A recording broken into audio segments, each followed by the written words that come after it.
Why the 40-yard dash is so important for your recruitment is because of how difficult it is to really be able to get an elite level time. So if you're a defensive back, if you're a lineman, if you're a quarterback, understanding why the 40-yard dash is so important will be a really critical component to helping you and actually improve in your 40-yard dash. So we're going to go over what ends up being what seems like a very small difference when it comes to time, actually being a very, very big difference when it comes to actual results in order to get those times. This is the newest edition of the Performance Lab. Reach your individual goals. You don't want to just talk about straight line speed. We also want to talk about your ability to be quick. We break down your video. Let's make you into the quarterback I know you can become.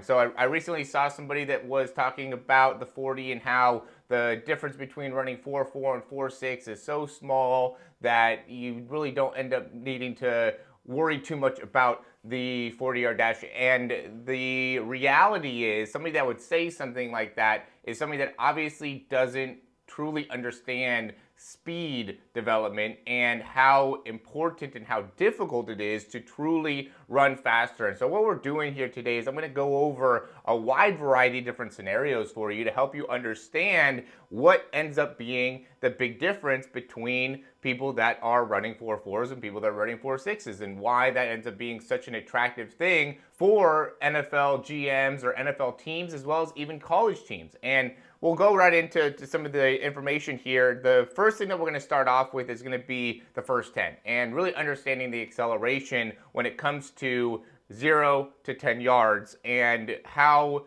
important it is to really be great from 0 to 10 yards. And so what we'll do here, I don't want to go too much in depth into all the different scenarios that could end up happening because obviously there's a wide variety of them, but what we'll do here, you can see this one would be 1.60 in terms of the time. And then we have the yards, which is 10 yards, so 0 to 10 yards. And then you have the miles per hour, 12.78. That's going to be the key thing that we're going to be looking at here is how much speed it takes to be able to do that. So let's go and say 1.7. Let's even go slower and say 1.7. So that's 12 miles an hour. So instead of going 12.4 miles an hour or 12.5 miles an hour, now we're going just 12 miles an hour, which is the difference between running 1.7 and a 1.6. The slower the times, the less of an impact the mile per hours will be, which is why, again, it's so important to be able to really run a fast time. That's why there's such a big difference between running a 4.6 and a 4.4. To me, if we're going to go and run, let's say a 4.4 or let's say even a 4.50, but somewhere in that general range, a 4.4 to 4.50, sub 4.5, to run at least a 1.55 in that first 10. And you can already see the difference between like even just a 1.5 and 1.55, right, is 13.2 compared to 13.6. That's a big difference when it comes to speed. So 1.50 in the 10 in comparison to 1.55. So we'll say 1.55 is what you need to be able to do in the first 10, 13.2 miles per hour. And then from there, now we're going to go 10 to 20. Now within that 10 to 20, to me, you have to be able to get that in 2.65. Right, so we'll go into, so that if we got 1.55, now we have to get 1.1. So that's 18.6. So from 0 to 20, we have to be able to get really above 18.6 miles an hour. Again, that is something that is not a very easy thing to be able to achieve. That's a difficult thing to be able to achieve. But now let's say the difference is, you have somebody run closer to 1.2, right? 17 miles an hour. So again, like I said, the faster these times go, the more of a difference this ends up being, right? So if you're running 1.1, that's 18.6. If you're running 1.2, that's 17.0, right? Almost a mile and a half difference. A lot of those guys that are running elite times are getting closer to 1.05 and they're 10 to 20, right? Maybe even closer to 1 second flat. So now we're talking about 19.4 miles an hour, right? From 10 to 20, the speed that they're going is on average 19.4 miles an hour. This isn't max speed, this is like the average speed. So that means that within that 10 to 20 yards, they're already getting up into the 20 mile an hour range, which is a huge accomplishment. That's very, very difficult to achieve. So, let's say, again, 2.65, where again, if the guy's running a 4.4, even, they're probably way closer to a 1.05, so they're getting closer to 19.48, where somebody running a 4.5 is going to be probably closer to a 1.1, so they're probably closer to 18.6. So, that, again, that's the difference between just 4.4 and 4.5. the argument that was made was that there's really not that big of a difference between 4.4 and 4.6. So you're just seeing a glimpse of the difference between 4.4 and 4.5, which is a tenth of a second, right? Very fast period of time in terms of how we're able to kind of understand it. And this is why the hand times are just not very accurate, because with our fingers, it's hard to be able to really be consistent with how well we're able to get a time and how well we're able to actually click the times. And this is why the laser time is something that they utilize as something as a real true understanding of how fast the person is, because now we can be consistently accurate. Now we can get an understanding of exactly where this athlete is. If we're not utilizing our laser, if we don't have any ability to really track the times or the velocity or the speeds, then there's really no reason to even be doing it in the first place, because we won't be able to get the consistent results that are necessary to be able to actually understand how fast the athlete is. From our understanding in terms of time, it's hard to even fathom that, but in terms of the speed difference, it's huge. And even when you watch track, you can watch the 100-meter, the difference between somebody running a 10.1 and you know, maybe coming in first place, or somebody running a 10.3 or a 10.4, they're way behind. You know, you could definitely see the difference between somebody who's running 10.1 and somebody that's running 10.4 in the positions in where they are at the finish, right? It wouldn't be hard for you to be able to say, oh yeah, that guy that ran the 10.1 was in front of the guy that ran the 10.4. It would be very easy for you to be able to see the difference between the guy who won running a 10.1 and the guy who came in second running a 10.3 or 10.4. Again, going back to that whole idea that like 0.2 of a second is so quick, oh yeah, there's not that big of a difference. No, there is a big difference, and especially when it comes to the Division I college level of play, the amount of space that is needed in order for quarterbacks to be able to fit a ball in, or for running backs to be able to squeeze through a hole, or for linebackers to be able to get to the right position, those amounts of time and space are very, very small. And so the difference between having the speed to actually get to the hole or get to the ball is going to be a big difference if you're not able to properly accelerate, if you're not able to get to the speeds that are necessary to play that level of game. So again, these numbers, you can say all day that those numbers are not important from the sidelines, because that's what you'll end up be doing, is you'll be watching from the sidelines or being in the stands and watching from the stands, because the reality is those times are really important, and getting that speed is really, really important. So everybody wants to bring up the Cooper Kupp wearing a 4.62 as if that's like a terrible time and something that would be the reason to not draft him in the first place. Well, it's different when it comes to Cooper Kupp, because he, you know, running a 4.62 is something that is not a great time by any means. But I would say that he is probably trained a lot better since then, and has probably got a lot faster since then. This is 2017, to make it so now he's one of the elite receivers in the NFL. When he came out of college, I don't think he was getting the same quality of training that he utilizes today in order to get that same separation. And that's why he fell deeper into the draft. And I'm sure he would even say that he should have put more time into better understanding how to run the 40 and being better at the 40, because he would have gotten a better contract and would have been able to set himself up better coming out of college. So let's get back to this here. Now we're going to go for the last 20, right? And the reason I'm just going to go last 20 yards is because once they get to 20 yards, especially for these elite level accelerators, they're going to be pretty close to their top speed. Right? Once they get to 20 yards, they're going to be pretty close to their top speed. For sure, when they get to 30 yards, they're going to be at their top speed. But we're going to go just from 20 to 40 just to be able to kind of differentiate kind of the start phase, drive phase, and top end speed phase. This last 20 is going to be more that top end speed phase. So in general, okay, let's say that right now we're at the 2.65. So that means that best case scenario, we would need to run that last, in order to run a 4.5, we need to be able to get that last 20 and have 22 miles an hour, on average at 22 miles an hour. That's very, very fast. So just to give you an idea of what like 2 seconds would be, is 20.4.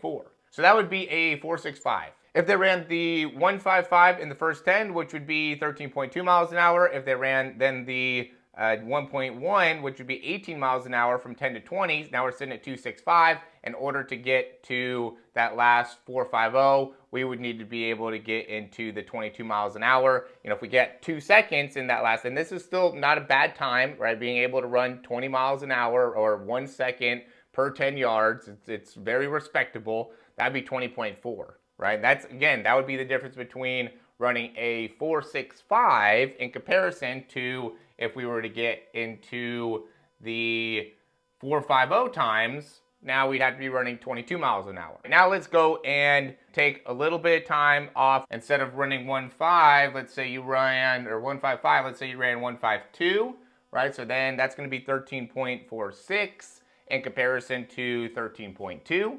A difference, not a huge difference. I can give it to you on that. This is going to be the difference between running 4.5 and 4.4. Now let's get a little bit more time here. So let's say instead of running 1.10 for the next 10, you ran, say, let's say 105. Again, going down to 19.48. So 19.48 in comparison to 18.6. It's a pretty good difference there. So now we've made up about 0.08 seconds overall from running a 1.55 to 1.52 and a 1.10 in comparison to 1.05. Again, those two times would be very, very difficult to achieve. I don't want to, this is all just being done obviously behind a desk. This is not something that you could just be like, oh yeah, let's just make these different changes. It's very difficult. Try to run a 1.05 from 10 to 20. That's not an easy, that's a very, very elite level of speed. That's a very high performing athlete. Again, this is why college are looking for the 4.4 guys, not the 4.6 guys, right? Or 4.7 or 4.8 guys, right? A lot of people are actually running closer to 4.8s and above in high school that are thinking that they're running 4.5s when it comes to actual laser time. It's one thing to be able to get the time in hand time. It's another thing to be able to get the time in a laser time, which is a legit 40. So now we only have in that last little part here, again, and running 22 miles an hour is not an easy thing, but now we just need to get to 1.83 in that last 20, which would make it so you're running 22.3 miles an hour. And even the difference between running 22.3 miles an hour in comparison to 22.1 is not going to be especially over 20 yards, not an easy thing to be able to average, right? That means that they're probably getting into 23s a little bit there, getting closer into the 1.8s. Now if we get into 1.8, now that would be sub 4.4. Now we're talking about 4.38 would be if we're running 22.7. Now if we're getting closer into the low 4.4s, right? Let's take another 0.5 out of there. So now we're saying 1.75. Now we're getting 23.38. Now we're talking about amongst the elite speed people in the NFL. If you're running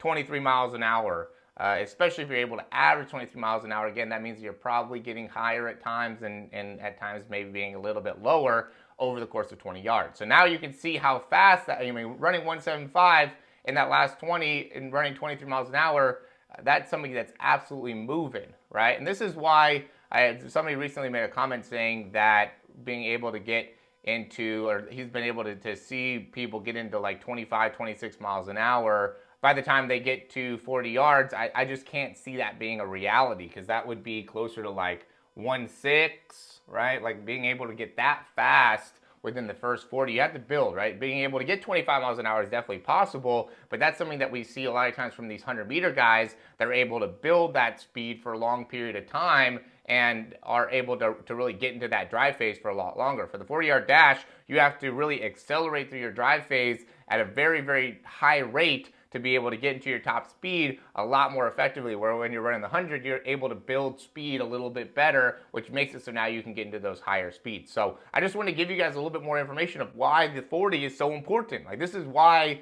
teams look at it, is because the difference between running a 4.6 and a 4.4 is huge. The difference between running a 4.8 and a 4.4 is even bigger, just because of the overall capabilities that means of the athlete, right? Being able to run a 1.8 in a 20 yards means you're able to get to 22 miles an hour very, very quickly. That means you have great acceleration. That means you're an elite level athlete overall. Meanwhile, if you can only get in the 4.6s, right? If you're a 4.6 athlete, now you're running 20 miles an hour at max speed. There's a lot of people that are able to run 20 miles an hour. I could probably go out there and run 20 miles an hour right now.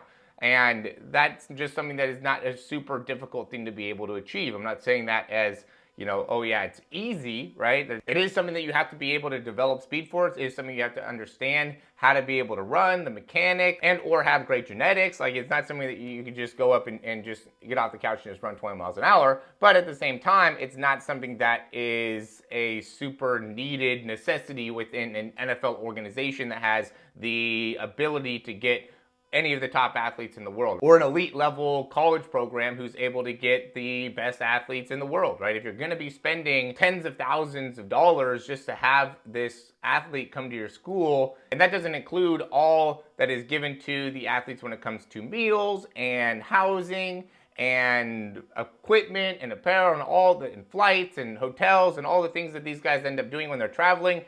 All these athletes are getting a lot of money spent on them in order to do what they're able to do. I know everybody makes the argument that they should be getting paid, more, and I would even say that they should get paid more or have some type of incentive, something that makes it so they could be a little bit more taken care of.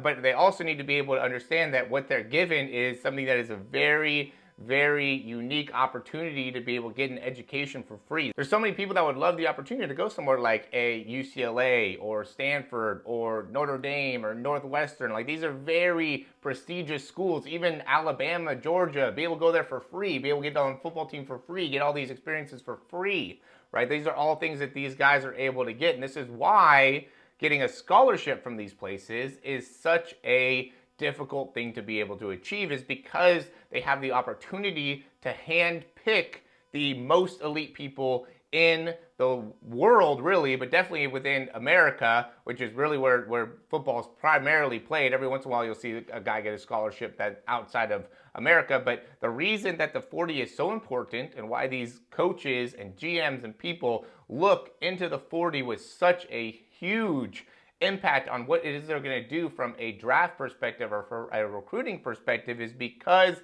it is a great way to be able to isolate the elite level of athleticism that you are investing in. And so this is why I spend a lot of time trying to teach you guys how to be able to do this better, because like we said at the beginning, when you look into the first start and the difference between running a 155 and a 160 is a half of a mile per hour, right? Not a huge amount of time, half of a mile per hour. That's something that could definitely be achieved. While on the other end, being able to go from running like a 185 in the last 20 to running a 18 in the last 20, the same amount of time difference there is the difference between running 22 miles an hour in comparison to 22.7 miles an hour. So the differences are not as extreme when it comes to the first 10, the 0 to 10, and really being able to optimize that and be able to get consistently in the 155s or sub 155s, and then from 10 to 20 be able to consistently get